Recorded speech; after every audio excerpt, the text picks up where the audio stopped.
बहुत नीक डॉक्टर हैं वे तो है बस ज्यादा ज्यादा 2-3 दिन में ठीक कर दे।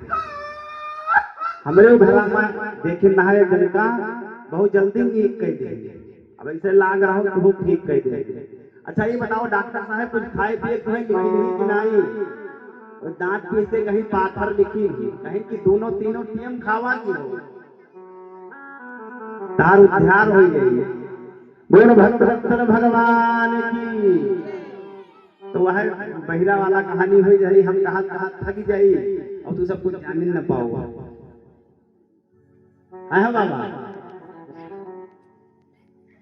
हम कहते कहते भैया परेशान भी हो जाए और आप समझ भी ना पाए क्योंकि आप भाई सीधे साधे व्यक्ति हो हैं तो इस प्रकार से समझाया जाए कि आपके समझ में भी आ जाए। तो भगवान लड़ते रहे जामवंत जी से और 26 दिन तक लड़े। जब 26 दिन तक लड़े और यहाँ कथा 8 दिन तक माँ भगवती की सुनी। किसने भगवान की कथा सुनी?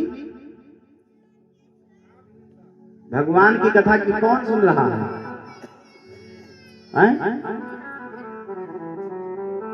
वसुदेव जी और देवकी ये भगवान के माता पिता है ना। भगवान कृष्ण के माता पिता कौन है? वसुदेव और देवकी। तो इन्होंने भगवान भगवती की कथा 8 दिन तक सुनी और जब 9वां दिन आया और कैसे भगवान की कथा को सुना? नवरात्रि का व्रत किया। नवरात्रि का व्रत किया और भक्ति भाव के साथ में नवरात्र व्रत का पालन किया इन्होंने। अब जो नवरात्र रह रहे हैं वो तो जानते हैं नवरात्रि का व्रत कैसे किया जाता है, निराहार रह करके।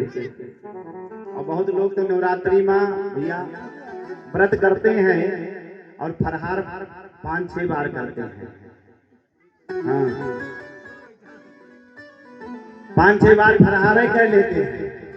हाँ देखिए वह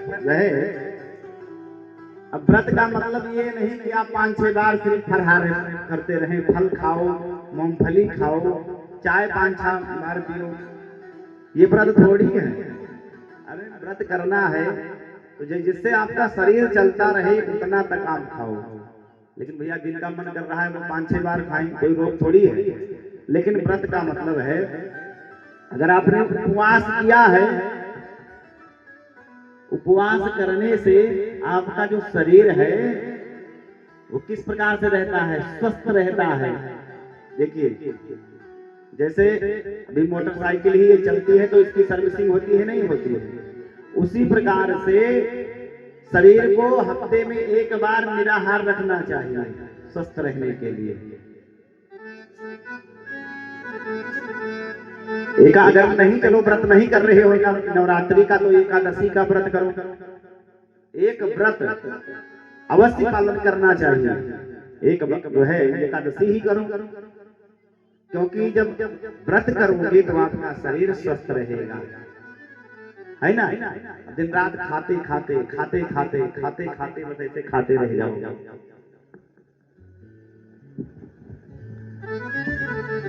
प्रेम से बोलिए भगवती मैया की।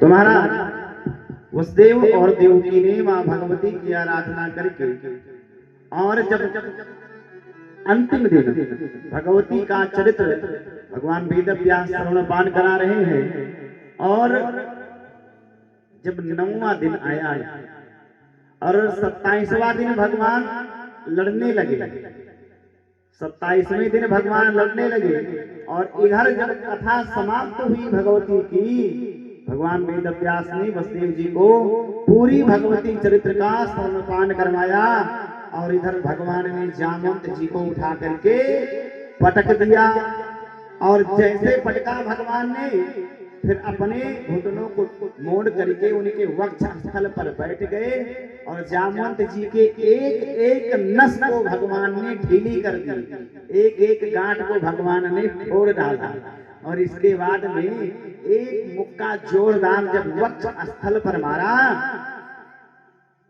भगवान ने जब वक्ष स्थल पर मारा तब जाकर के जामवंत जी को चेतना आ गई, हाथ जोड़ लिया, अरे ठाकुर जी, अरे मेरे सरकार, हम आपको पहचान गए। बोल सियावर रामचंद्र भगवान की जय।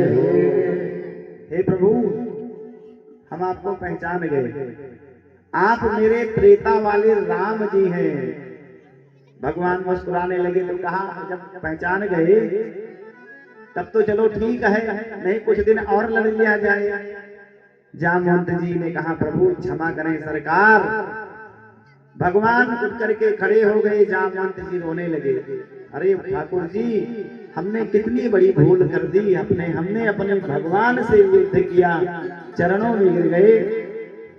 भगवान ने जामवंत जी को अपने गले से लगा लिया। हे जामवंत जी, आप तो भगवान के परम प्रिय भक्त हो, आपने वरदान मांगा था। जामवंत जी ने एक वरदान मांगा था। कौन सा वरदान? त्रेता में जब भगवान रावण को मार करके लौटने लगे,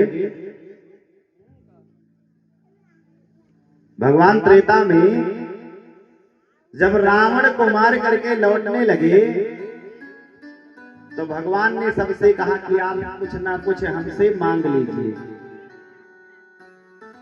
कुछ ना कुछ मांग लीजिए। तो सब लोग मांग रहे थे कुछ ना कुछ। जब जामवंत जी की बारी आई तो